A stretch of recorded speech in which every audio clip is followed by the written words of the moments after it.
Merci de votre attention, madame, monsieur. L'actualité ce soir, la fin des travaux du forum sur l'investissement hôtelier. 2 jours d'échange des principaux acteurs de la chaîne hôtelière et du tourisme. On s'intéresse notamment aux difficultés du secteur en Afrique, le cas du Togo et du Congo-Brazzaville. Dossier à suivre dans un instant.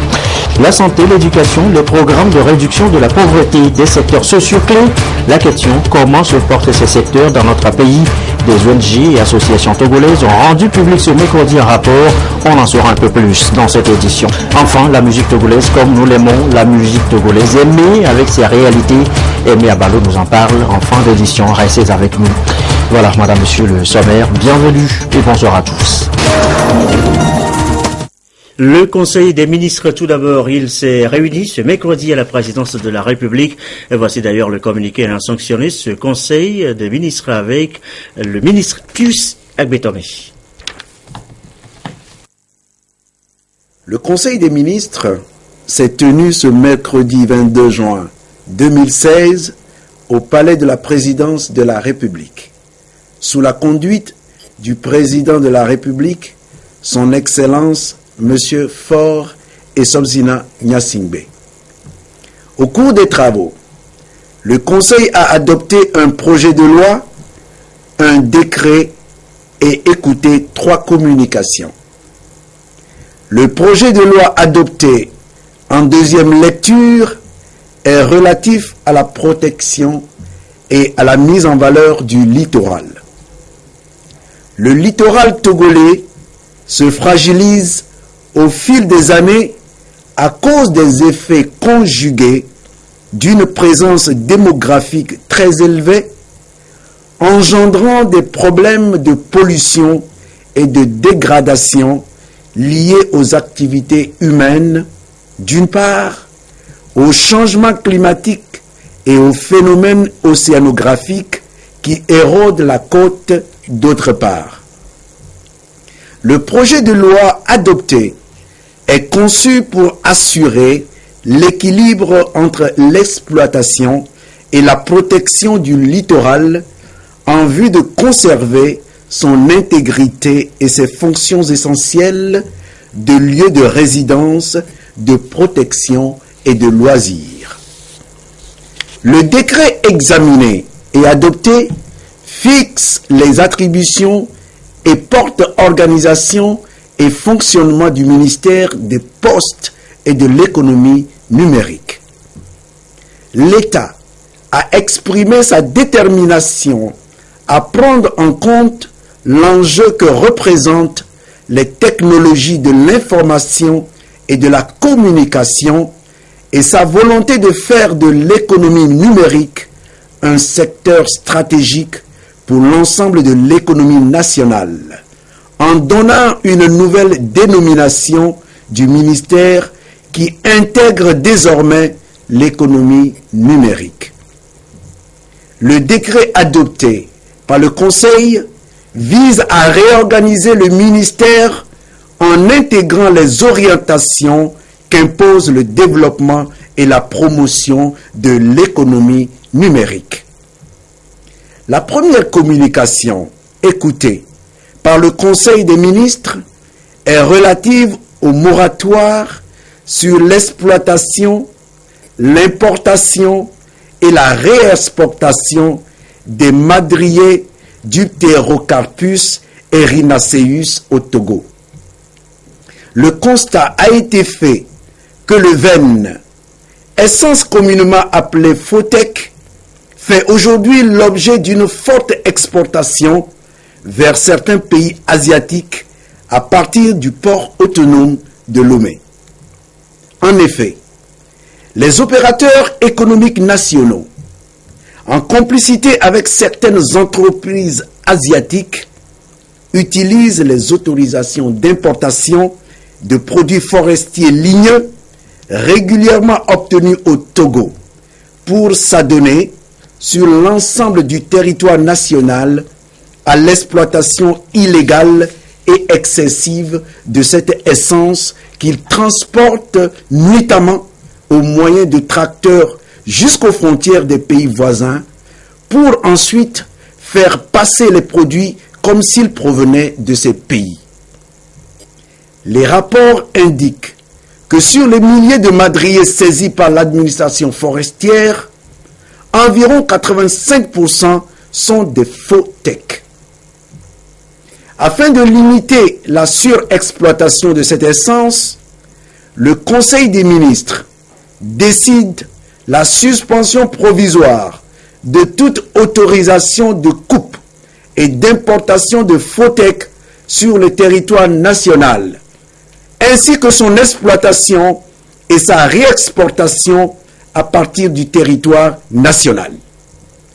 Le Conseil impose un moratoire de 10 ans sur la délivrance des autorisations d'importation et de transport de madriers, de faux tecs des pays voisins et d'autres pays de la sous-région. La deuxième communication est relative au processus électoral consulaire. La Chambre de commerce et d'industrie du Togo, créée par la loi numéro 2007-006 du 10 janvier 2007, est un établissement public national à caractère professionnel doté de la personnalité morale et l'autonomie financière. Elle a pour missions essentielles de contribuer au développement économique en proposant au gouvernement toute mesure favorisant le développement des activités commerciales, industrielles et de services et d'assurer l'organisation ainsi que la représentation des personnes morales et physiques exerçant dans ces différentes branches d'activité auprès des pouvoirs publics et des autres partenaires économiques nationaux et étrangers. La Chambre de commerce et de l'industrie est composée de 2 organes élus, à savoir l'Assemblée consulaire et le bureau exécutif. Le mandat des 2 organes arrive à échéance en fin septembre 2016. Le Conseil a été informé du processus devant conduire au renouvellement de ces organes en octobre 2016. La troisième communication porte sur l'épidémie de méningite. Le Togo fait partie de la ceinture de méningite, bande de terre allant de l'Atlantique à la mer Rouge et comportant 26 pays. La population à risque est estimée à 430 millions d'habitants. L'épidémie de méningite, survenue au Togo en janvier 2016, a affecté 1820 personnes et causé 123 décès. 3 régions sanitaires ont été touchées par l'épidémie. Il s'agit de la région de la Kara, la région centrale et la région des Savanes. Face à cette situation, le gouvernement et ses partenaires ont pris les 3 types de mesures, à savoir des mesures de prévention, de traitement et de vaccination. Le coût total de l'opération, financée par le Togo et les partenaires techniques et financiers, est de 2 milliards 65 millions 563 579 francs CFA. Le gouvernement a pris plusieurs mesures préventives destinées à prévenir et limiter l'impact des épidémies dans l'avenir, notamment en mettant en place une cellule de veille épidémiologique. Dans les divers, le Premier ministre a exprimé au nom du Conseil les différentes considérations du gouvernement au chef de l'État pour sa diplomatie pragmatique. Pour preuve, les récents voyages officiels du président de la République en Chine et en Allemagne, dont les retombées financières permettront de financer des projets de développement économique et sociaux répondant aux besoins des populations. Le Premier ministre demande à chaque ministre de s'impliquer activement dans la mise en œuvre et le suivi de la réalisation de nos engagements. Il a en outre demandé aux membres du gouvernement de toujours répondre dans les meilleurs délais aux interpellations des députés. Enfin, des décrets de nomination ont été pris au titre du ministère de l'administration territoriale, de la décentralisation et des collectivités locales et du ministère délégué chargé de la planification du développement. Fait à Lomé le 22 juin 2016, le Conseil des ministres. Et voici donc les décrets délibérés ce jour en Conseil des ministres. Décret portant nomination de préfet, le président de la République sur le rapport du ministre de l'administration territoriale, de la décentralisation des collectivités locales, le Conseil des ministres entendu décréter article 1er sont nommés préfet, préfecture de Tchamba, Madame Titikpina Abdoulaye Aïssatou, épouse Mohamed, administrateur civil en remplacement de Monsieur Palanga Kolou et Djou, admis à la retraite. Préfecture de Meaux, Monsieur Anakpa Mani, proviseur de lycée en remplacement du commandant Soufouloum Adam Kassim. Préfecture d'Agou, Madame Bleoussi Ablavi Metchekeo, épouse Amoussou, administrateur civil en remplacement de Monsieur Nounyava Kokou. Préfecture des Lacs, Monsieur Bénissant Tetevi, professeur de collège, en remplacement de Monsieur Edan Akwete, admis à la retraite. Article 2. Le présent décret sera publié au journal officiel de la République togolaise. Décret portant nomination. Le président de la République, sur le rapport du ministre de l'administration territoriale, de la décentralisation des collectivités locales, le Conseil des ministres entendu décrète. Article 1er. Monsieur Tou Paorsiki, administrateur civil en chef, est nommé directeur de la décentralisation des collectivités locales. Article 2. Le présent décret sera publié au journal officiel de la République togolaise. Le président de la République, le Conseil des ministres entendu, décrète. Article 1er. Monsieur Ido Agbeko, administrateur civil principal, est nommé directeur des libertés publiques et des affaires politiques. Article 2. Le présent décret sera publié au journal officiel de la République togolaise. Décret portant reconnaissance de la désignation par voie coutumière du chef canton de Covier. Le président de la République, le Conseil des ministres a entendu décrète. Article 1er. Est constaté et reconnu officiellement la désignation par voie coutumière de M. Kossi Kossivissou, le nom de trône de Togui Kossivi Kossi Zavon Modro 4, en qualité de chef de canton de Covier, préfecture de Zion. Article 2. Il est alloué à Togui Kossivi Kossi Zavon Modro 4, chef de canton de Covier, des indemnités annuelles de fonction de 264 600 francs CFA.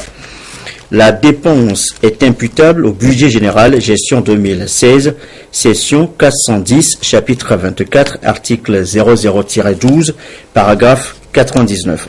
Article 3. Le présent décret sera publié au journal officiel de la République togolaise.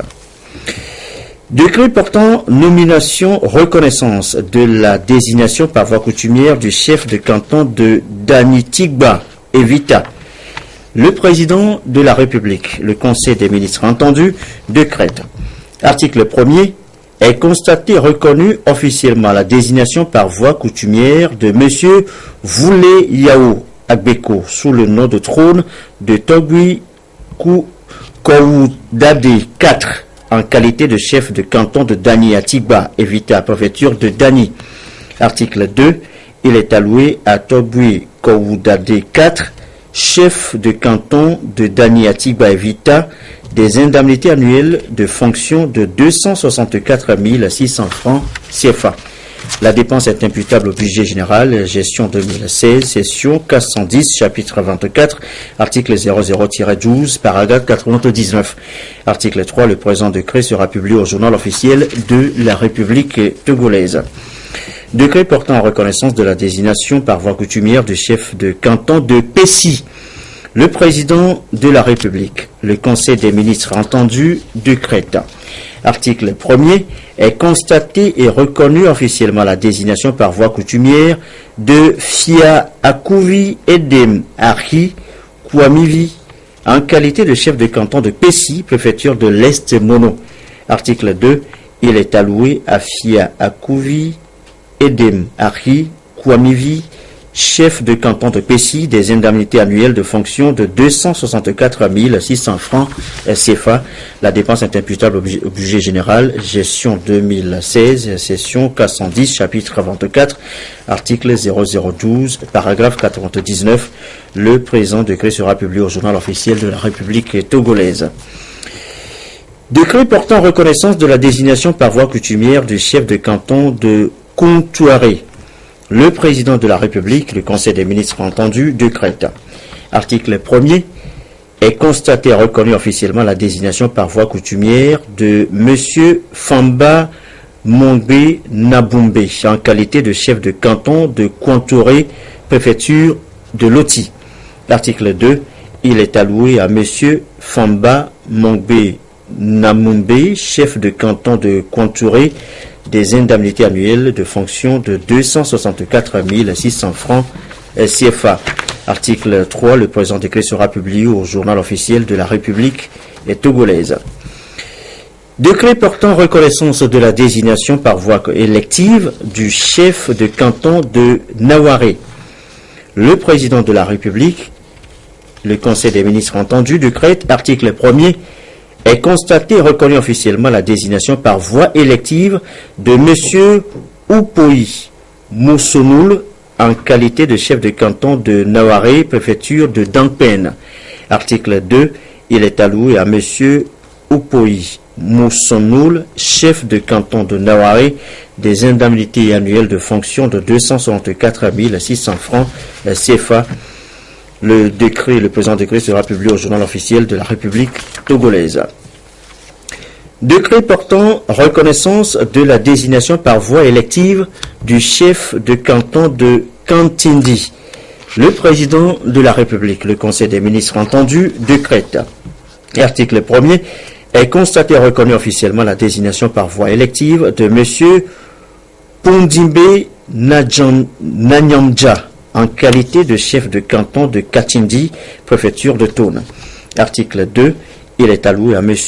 Poutimbe Nanyamja, chef de canton de Katindi, des indemnités annuelles de fonction de 264 600 francs CFA. La dépense est imputable au budget général, gestion 2016, session 410, chapitre 24, article 0012, paragraphe 99.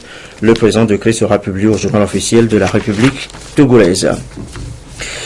Décret portant reconnaissance de la désignation par voie élective du chef canton de Lokbanou. Le président de la République, le Conseil des ministres entendu, décrète. Article 1er, est constaté et reconnu officiellement la désignation par voie élective de M.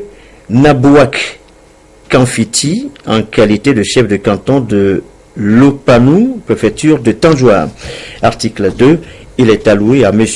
Nabouak Kamfiti, chef de canton de Lopanou, des indemnités annuelles de fonction de 264 600 francs CFA. Le présent décret sera publié au journal officiel de la République togolaise. Décret portant reconnaissance de la désignation par voie élective du chef de canton de Nayenga. Le président de la République, le Conseil des ministres entendu, décrète, article 1er, est constaté et reconnu officiellement la désignation par voie élective de M. Nam Tougli Dametote en qualité de chef de canton de Nayega, préfecture de Penjal. Article 2, il est alloué à M. Namtougli Dametote, chef de canton de Nayega, des indemnités annuelles de fonction de 264 600 francs CFA.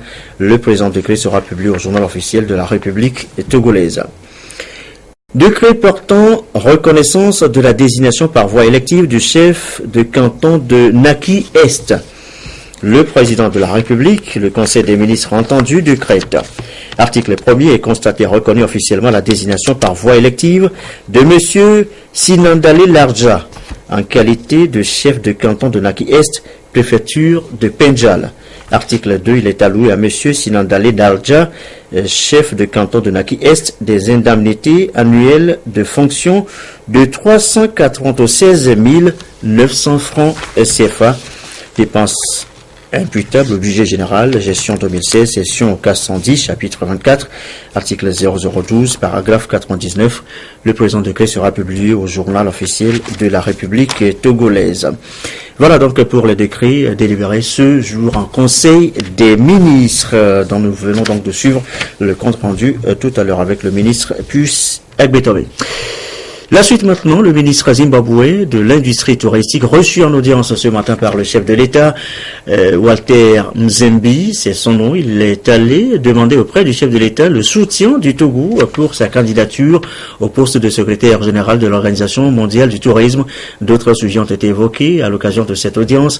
Les précisions au micro de Arnold Kilifou. I was here to pay a courtesy call on His Excellency the President of Togo.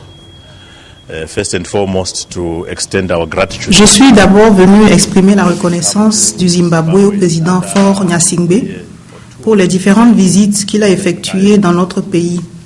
À ces occasions, il a notamment échangé avec le président Mugabe sur la conférence de Lomé sur la sécurité maritime. C'est une initiative que le Zimbabwe soutient entièrement.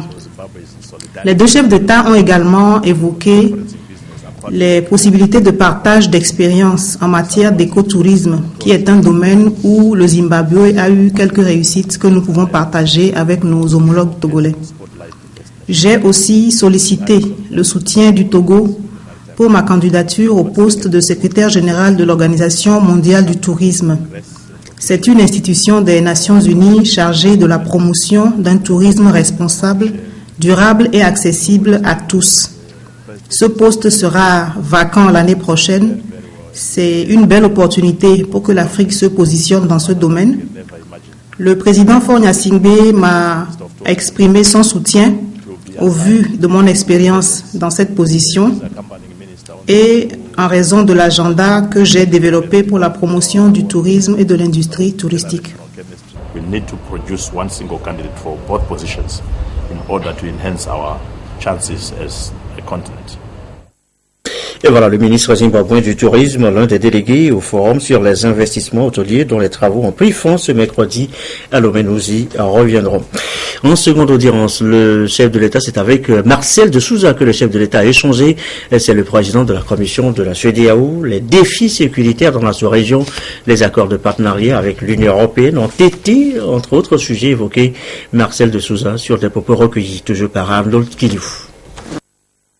Je suis venu voir le chef de l'État pour lui faire le point sur l'évolution des dossiers au niveau de notre communauté, la CEDEAO, les 15 pays de la CEDEAO.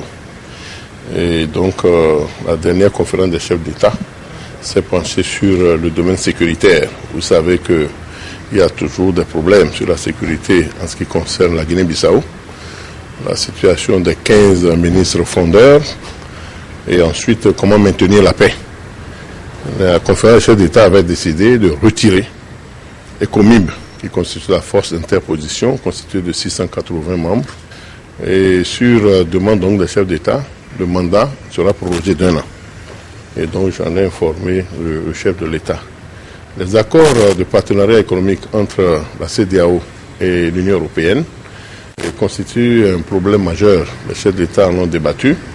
Et normalement, le dernier délai pour signer ces accords, puisque les pays européens ont déjà signé, mais il reste 2 États, le Nigeria et la Gambie, qui n'ont pas encore signé.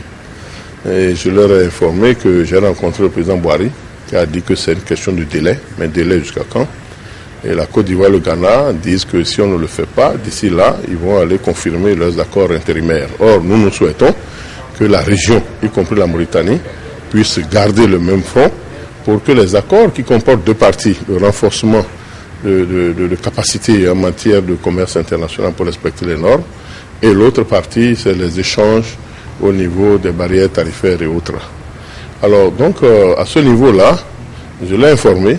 Maintenant, il reste le tarif extérieur commun, qui constitue le sous-bassement même de notre union économique et douanière. Et 9 pays ont déjà mis en œuvre, il reste 6 pays. Donc ces 6 pays-là ont pris l'engagement, et avec la cession du président Johnson Sirleaf comme président de la conférence des chefs d'État, ils ont décidé que d'ici la fin de l'année, que tous les pays puissent pratiquer les mêmes tarifs. Alors je l'ai informé également de la réunion que nous tenons demain, le comité d'orientation d'orientation stratégique et de suivi que nous avons avec l'Union européenne.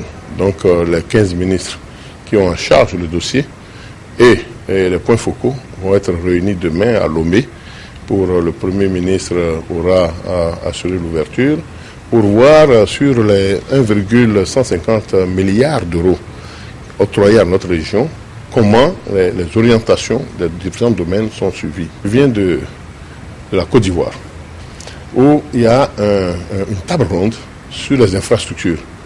Et cette table ronde devrait avoir lieu depuis 2014. À cause du virus Ebola, ça a été remis en 2015. Et à cause de certaines difficultés, on a dit fin décembre 2016. Je viens de lui dire qu'à fin décembre 2016, puisque cette table ronde devait avoir lieu à Abidjan, les autorités ivoiriennes nous ont informé qu'il y a des élections législatives et qu'ils sont prêts à accueillir, mais ils souhaiteraient qu'on puisse choisir une autre date. Donc il a informé que nous irons vers fin mars 2017. Ensuite, que nous avons été reçus à la BAD, qui a apporté son appui pour cette table ronde-là. Dans cette table ronde, il y a 230 projets et programmes qui sont prévus, mais je l'ai informé que nous voulons prioriser les infrastructures.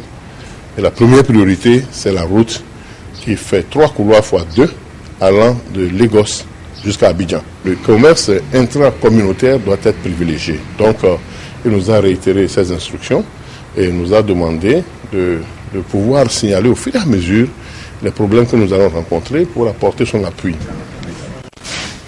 Et voilà, Marcel de Souza, le président de la commission de la CEDEAO, reçu donc en seconde audience par le chef de l'État. À la primature, cet après-midi, le Premier ministre de son côté a discuté avec Madame Carla Montesi. Elle est directrice pour l'Afrique centrale et de l'Ouest au sein de la Direction générale pour le développement de la Commission européenne. Elle a pris part à Lomé aux travaux du comité d'orientation stratégique Afrique de l'Ouest, Union européenne. Ici, vous allez l'entendre, il a été question de développement économique de l'Afrique de l'Ouest avec la jeunesse comme priorité. Et Carla Montesi au micro de Nathalie Panegui. Nous avons pu échanger avec les premiers ministres les défis du Togo ainsi que les défis de la coopération régionale en Afrique de l'Ouest, car nous sommes ici cette semaine en tant qu'Union européenne pour échanger avec les ambassadeurs de l'Union européenne dans les pays de la région, mais également demain avec les présidents de la commission ECOWAS, CEDEAO et les présidents de l'UEMOA pour échanger ensemble les défis de la région et identifier les actions qui nous permettent de faire face aux défis de la région. L'Union européenne met à disposition de la région des montants pour la coopération et le développement extrêmement importants et nous allons travailler ensemble dans les prochains jours afin d'identifier quelles sont les actions que nous pouvons mettre ensemble en œuvre dans les pays de la région de l'Afrique de l'Ouest pour justement aider la jeunesse des pays et de soutenir des actions de paix et de sécurité ainsi que de développement économique pour les pays de l'Afrique de l'Ouest. Et voilà, justement, l'Union européenne, la France, l'Allemagne, dans la logique de leur programme, se sont donc mis d'accord pour coordonner leur coopération au développement au Togo. L'appui apporté donc au Togo pour la période 2014-2020 s'élève à 715 millions d'euros, soit près de 470 millions donc de francs CFA. Le document de programmation a été donc signé cet après-midi par les 3 partenaires au développement et le ministère en charge de l'économie. Voilà les images, nous y reviendrons bien évidemment dans nos prochaines éditions.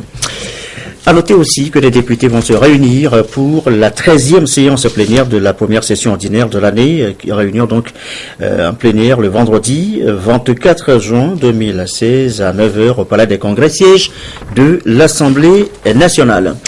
Lomé, capitale depuis hier, vous le savez, de l'hôtellerie, le forum sur l'investissement dans le secteur, je vous le disais tantôt, a pris fin cet après-midi. L'hôtellerie à maillon très important de la chaîne touristique, un secteur non sans difficulté. On va s'y arrêter, on va s'intéresser donc un peu ce soir avec sur les difficultés de l'entreprise hôtelière en Afrique, les défis à relever. Les cas du Togo et du Congo, Brazzaville nous intéressent précisément. Augustin Kossi pour les danses Zissou.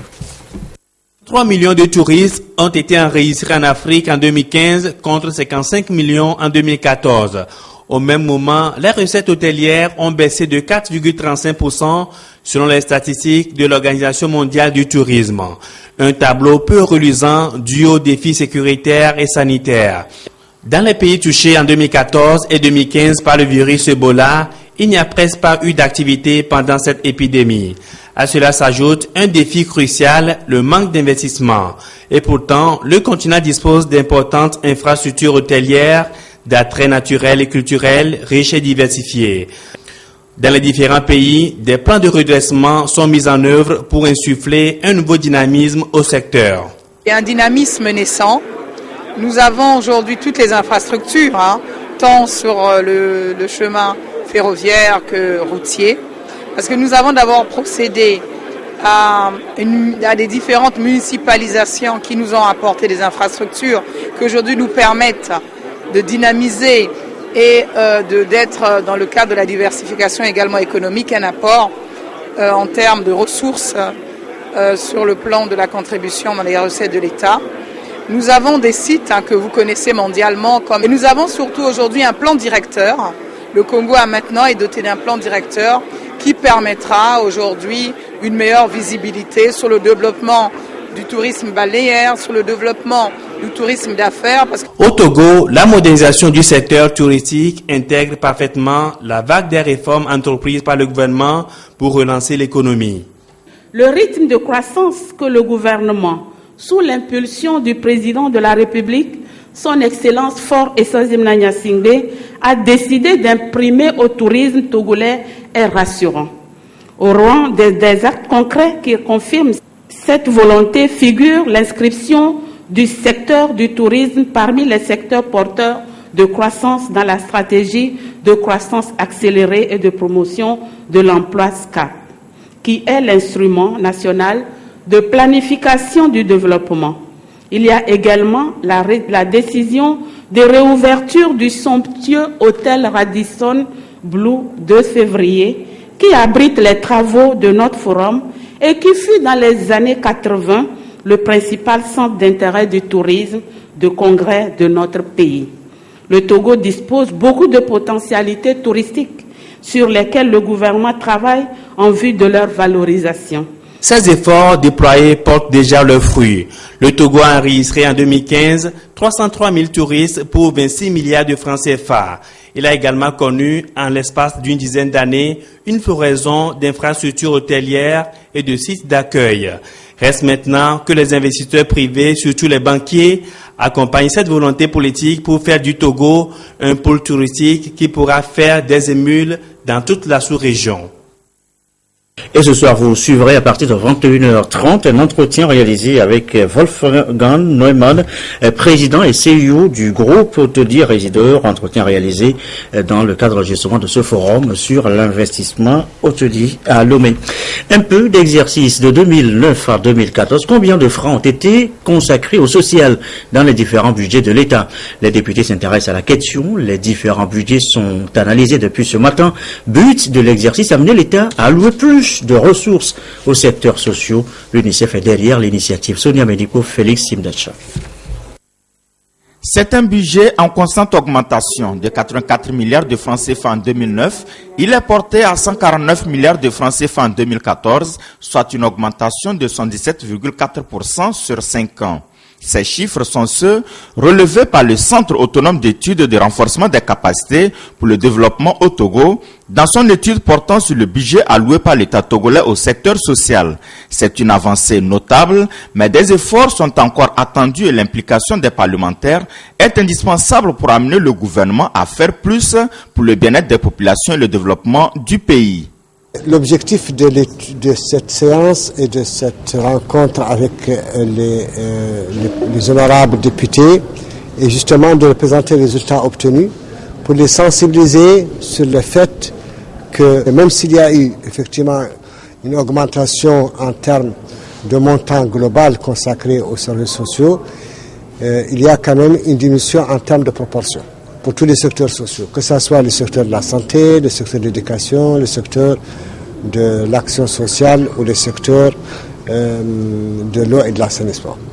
Et que donc maintenant que nous avons cette opportunité où le mandat du président de la République est placé sous le sceau du social, de partir sur cette base pour qu'une plus grande allocation de ressources du budget de l'État soit donc faite aux secteurs sociaux.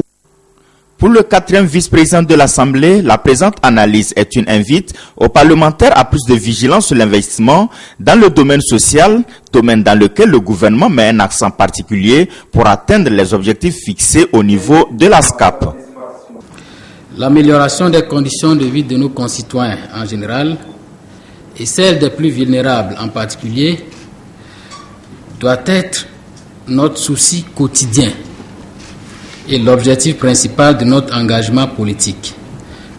C'est conscient de cet impératif que notre pays a fait de la promotion des secteurs sociaux un domaine prioritaire de sa stratégie de développement et le concept si chèrement togolais de développement à la base trouve ici sa pleine justification. Le choix du président de la République, son Excellence Faure Issaouzou-Nna Gnassingbé, de placer son mandat à court sous le sceau du social illustre sa détermination à œuvrer davantage à la satisfaction des besoins sociaux de la population togolaise. L'étude menée par le CADERT a été réalisée avec l'appui financier de l'UNICEF engagé à soutenir les actions de l'État pour lutter efficacement contre la pauvreté, les disparités sociales et la vulnérabilité de la population. Et voilà qui me fait à cette édition. Je vous donne lecture de ce communiqué avant de la refermer. Le directeur du Fonds d'aide à la culture porte à la connaissance de tous les artistes et promoteurs et acteurs culturels de Lomé et de ses environs qu'il est organisé à leur intention une réunion d'information sur le contenu de la feuille de route du Fonds exercice 2016 le vendredi 24 juin 2016 à 10h précises dans la salle de conférence du ministère de l'Environnement et des Ressources forestières. La présence de tous est vivement souhaitée. Voilà qui met donc fin à cette édition de ce soir 20h. Je vous souhaite une très belle soirée.